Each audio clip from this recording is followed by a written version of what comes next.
오늘 말씀의 제목은 이스보셋의 죽음입니다. 네, 사울이 죽은 후에 이스라엘의 왕이었던 사울이 죽은 후에 둘로 나눠지게 되었습니다. 그래서 남유다에 있던 헤브론에서 왕이 되었던 다윗, 북이스라엘 마하나임에서 왕이 되었던 이스보셋, 이렇게 둘로 남과 북으로 나눠지게 되었습니다.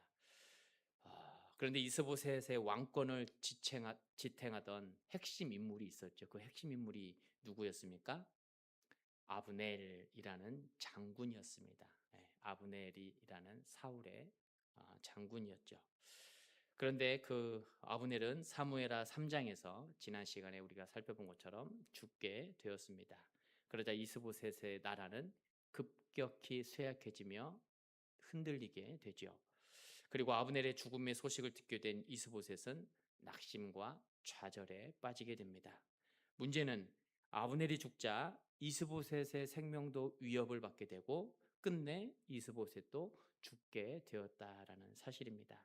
이 시간 이스보셋의 죽음을 통해 우리가 발견해야 할 신앙의 영적 비밀이 무엇인지 살펴보고자 합니다.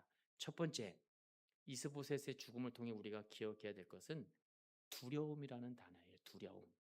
이 두려움은 대상을 가리지 않습니다. 누가 되었든 파괴하고 무너뜨린다는 데 있습니다. 1절 말씀 우리가 같이 봉독하겠습니다. 사울의 아들 이스보셋은 아브넬이 헤브론에서 죽었다 함을 듣고 손에 맥이 풀렸고 온 이스라엘이 놀라니라. 아멘. 두려움은 이스보셋을 집어삼키고 이스라엘을 집어삼켰습니다. 그리고 두려움으로 인해서 이스보셋은 왕은 낙심과 좌절에 빠지게 되었습니다. 이스보셋이 낙심하게 된 이유가 무엇일까요?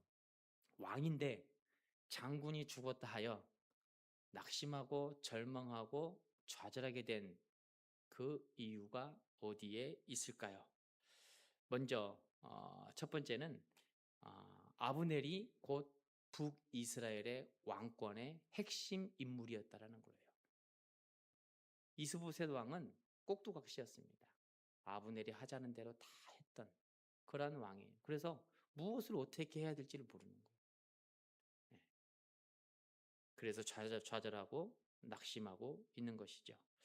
또한 두 번째는 충신인 줄로만 알고 있었던 그 아브넬이 자신을 배신하고 국가 통합을 위해서 남유다의 헤브론에 다윗에게로 달려갔다라는 사실이에요. 여러분, 우리는 이와 같은 사실을 통해서 성경에서 말씀하고 있는 진리를 발견해야 됩니다. 그 진리가 무엇입니까? 사람은 믿음의 대상이 아니라 사랑과 섬김의 대상이다. 믿음은 오직 하나님, 신뢰할 분은 오직 하나님 한 분뿐이다. 이 진리를 우리는 늘 마음속에 간직하고 새기면서 살아가야 됩니다. 사람을 의지하면 사람이 떠나면 그 사람은 흔들려요. 물질도 마찬가지죠. 돈을 의지하던 사람은 돈이 사라지면 그 인생도 사라집니다. 건강을 아주 요즘에 건강 참 중요하죠. 건강을 의지하면서 살아가는 사람은 건강이 약해지면 세상이 다 무너져요. 우리가 무엇을 의지하고 누구를 의지하고 신뢰해야 되느냐? 오직 하나님밖에 없다라는 사실을 성경은 늘 선포하고 있다라는 사실입니다. 여러분 한번 옆에 분들 이렇게 보시기 바랍니다. 네, 옆에 분들 믿지 마세요. 옆에 분들 의지하지도 마시고요.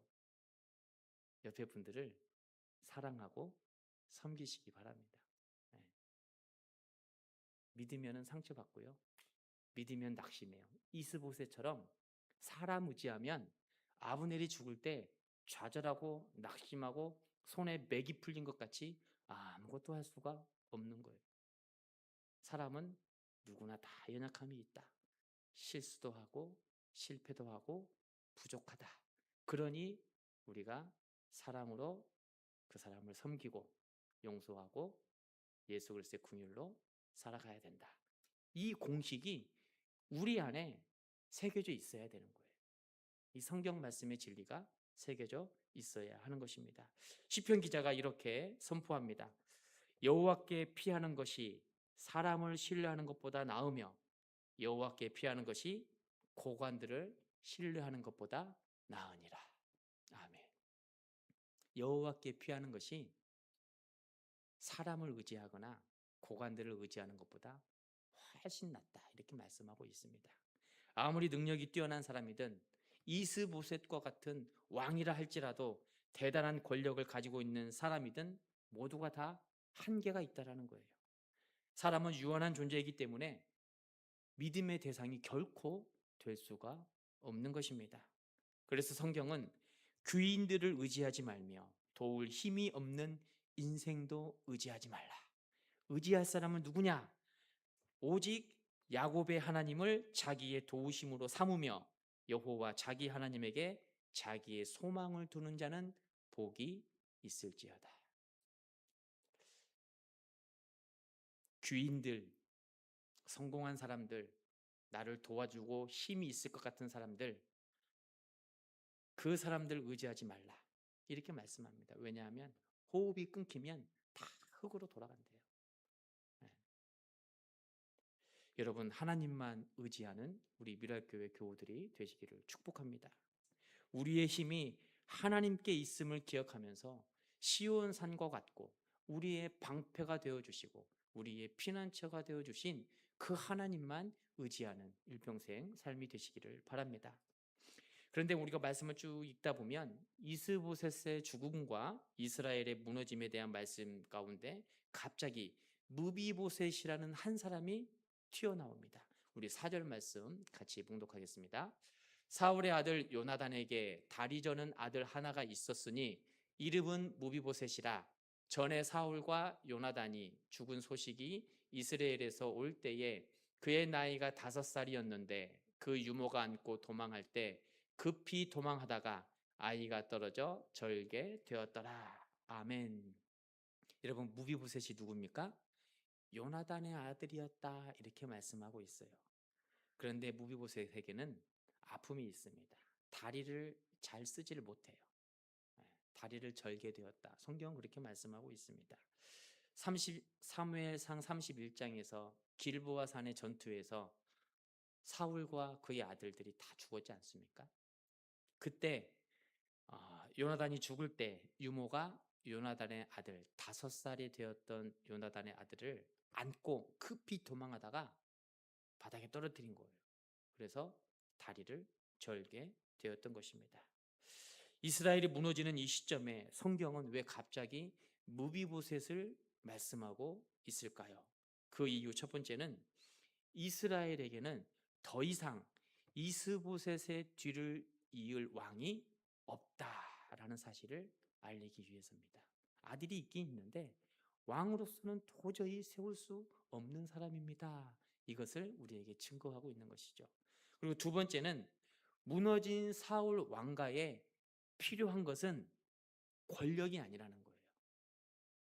권력이 땅에 떨어지고 나라가 무너지고 왕권이 무너진 그 사울 왕가에게 정말 필요한 것은 절대적인 권력이 아니라 인애와 긍휼하심이다라는 사실을 증거하기 위함입니다. 하나님께서는 이스보셋의 죽음을 통해서 우리 사람은 의지하거나 믿음의 대상이 절대 될 수 없다. 오직 인애와 긍휼로서 품어야지 된다. 이 사실을 우리에게 증거하고 있는 거예요. 아무리 왕이라 할지라도 의지할 대상이 될 수 없는 것입니다. 여러분, 곁에 누가 있든 무엇이 있든 누가 되었든 많이 많이 사랑하시기 바랍니다. 흠이 보이니까 더 사랑하시고요. 부족하니까 더 섬겨주세요. 부족하다고 책망하고 흠이 보인다고 여기저기에서 흉보고, 그것은 우리의 하나님을 사랑하고 이웃을 사랑하는 성도의 모습이 아닙니다. 감싸주고 덮어주고 사랑하고 이해해주는 것, 이것이 바로 오늘 성경에서 말씀하고 있는 그 진리, 영적 비밀을 발견해야 되는 것입니다. 왜냐하면 내가 그 실수한 사람이고 나도 실패할 수 있기 때문입니다. 저와 여러분, 우리 모두에게는 긍휼과 인애가 필요한 무비보셋과 같은 인생이라는 사실이에요. 다 무너져 버린 사울 왕가와 같은 가문이라는 거예요. 거기에 있어서 심판하고 정죄하고 비난하고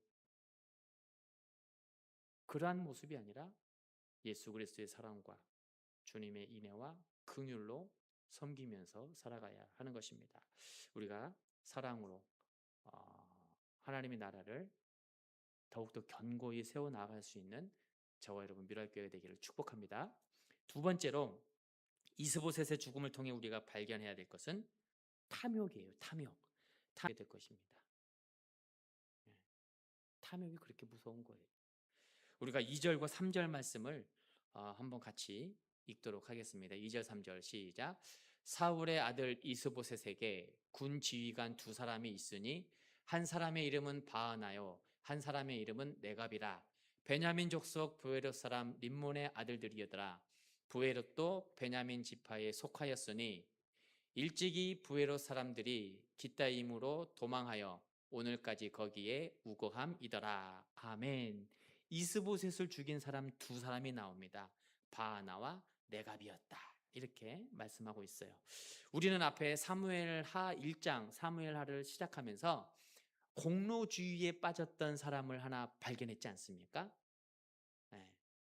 아말렉의 청년이라고 속이면서 사울을 내가 죽였습니다. 네.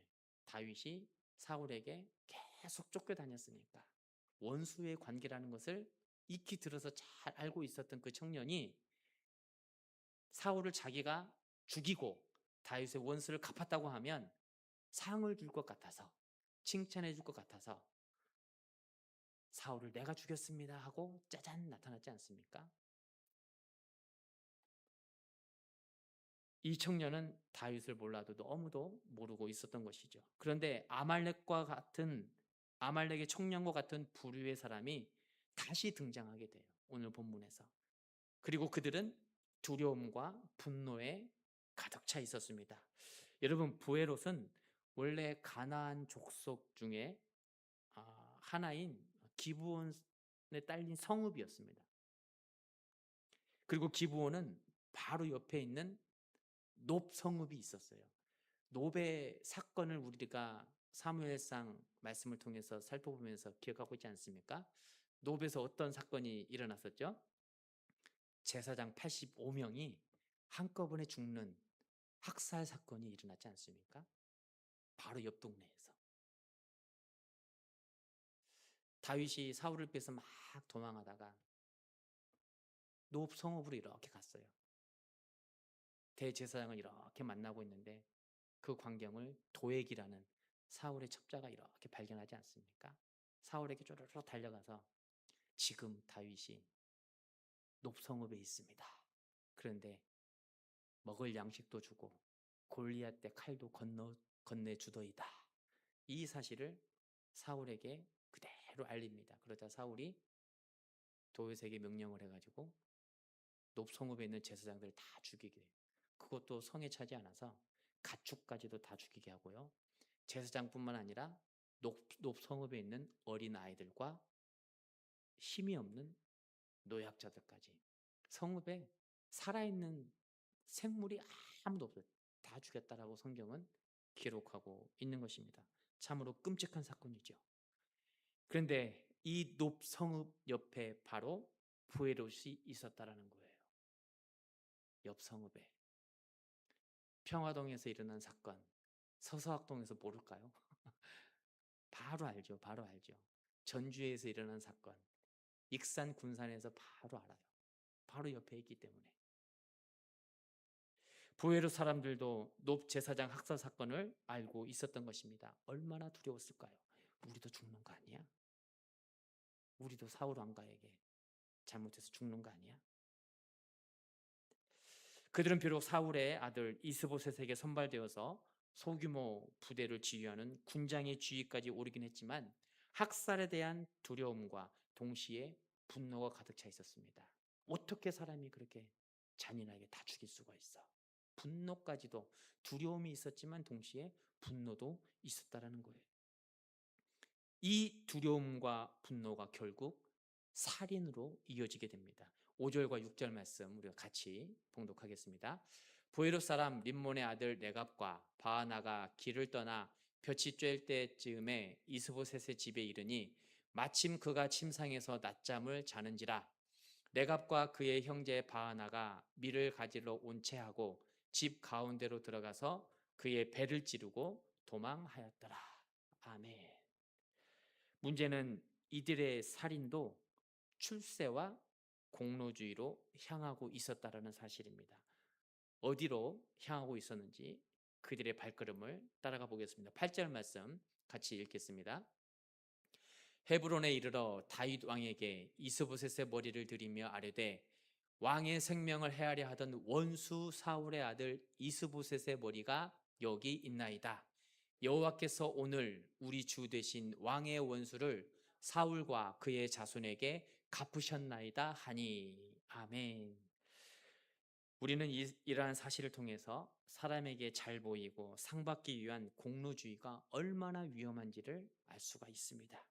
또한 그 공로주의에 기름을 껴얹는 두려움과 분노도 버려야 할 쓴뿌리라는 것을 우리는 기억해야 할 것입니다.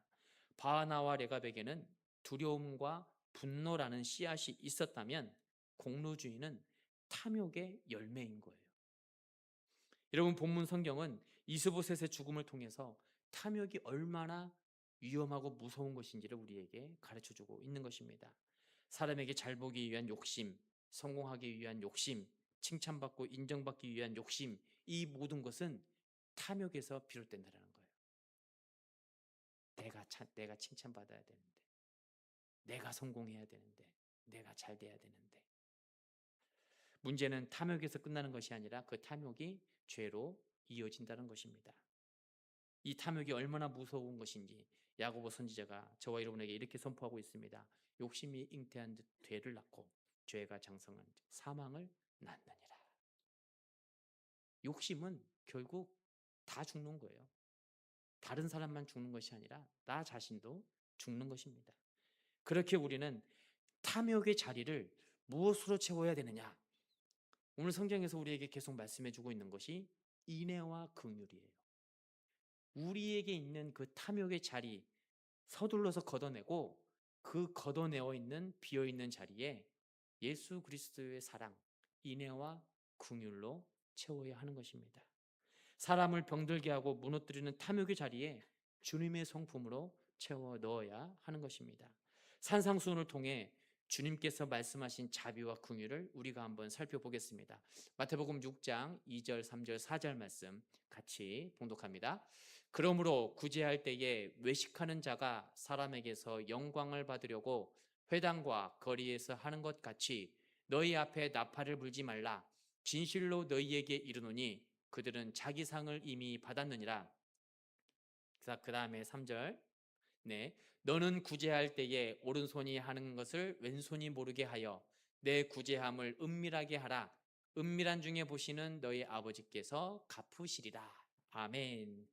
여러분, 우리가 이 구제 사역을 단순히 누군가를 돕는 그러한 사역으로 알고 있다면 주님의 구제 사역을 우리는 반절만 알고 있는 거예요. 구제 사역은 내가 남아서 남는 것을 주어서 돕는 게 아니에요. 우리 옛말의 속담 참 지혜로운 속담인 것 같아요. 콩 한 쪽도 나눠 먹는다는 속담이 있지 않습니까? 구제하고 섬기고 돕는 것은 내가 풍족함 가운데 내가 여유가 있어서 돕는 게 아니에요. 그것을 우리는 섬김 구제라고 하지 아니하고 기부라고 합니다. 기부는 사랑의 마음과 인애와 긍휼이 없어도 돼요. 대표적으로 기업들이 그러지 않습니까? 연말 때에 사랑의 열매 온도 게이지를 채우기 위해서 막 쏟아부어요. 그래서 기업 이름들 이렇게 주렁주렁 달아놓습니다. 기부에는 긍휼과 인애가 없어도 돼요. 그런데 오늘 성경에서 말씀하시는 것, 구제할 때에 외식하는 자가 사람에게 영광을 받으려고 회당과 거리에서 하는 것 같이 너희 앞에서 나팔을 불지 말라, 이렇게 말씀하고 있어요. 구제는 기부와 엄연히 다르다라는 것을 우리에게 증거하고 있는 것입니다. 단순히 물질로만 섬기는 것이 아니라 자비와 긍휼로 이루시는 주님의 성품을 담아내는 것, 이 사역이 바로 구제 사역인 것이에요. 내가 어려워도, 내가 지금 힘들지만 나보다 더 어려운 사람이 있기에 돕는 거예요. 사랑으로 섬기는 거예요. 여러분, 주님의 자비와 긍휼함이 없다면 그것은 오히려 나를 드러내는 행위이고 선한 이미지를 포장하는 위선인 것입니다. 우리가 하나님을 바라보지 않고 하나님을 의지하지 않으면 우리는 이러한 위선과 거짓 속에서 살아갈 수밖에 없다라는 거예요. 그 위선의 중심에 공로주의가 있고 탐욕이 있는 것입니다. 여러분, 하나님의 나라는 위선으로 세워지지 않아요. 하나님의 나라는 인간의 숫으로 세워지지 않습니다. 구원의 은혜는 인간의 탐욕이 사라지는 그곳에 선물로 임하는 거예요. 이것을 우리가 기억해야 하는 것입니다. 탐욕이 아닌 주님의 긍휼과 자비를 담아낼 수 있는 저와 여러분 되시기를 축복합니다. 마지막으로 세 번째, 경외함이 이스보셋의 죽음을 통해 우리가 기억할 것은 경외함. 이것을 우리는 포보스, 야라 이렇게 부릅니다.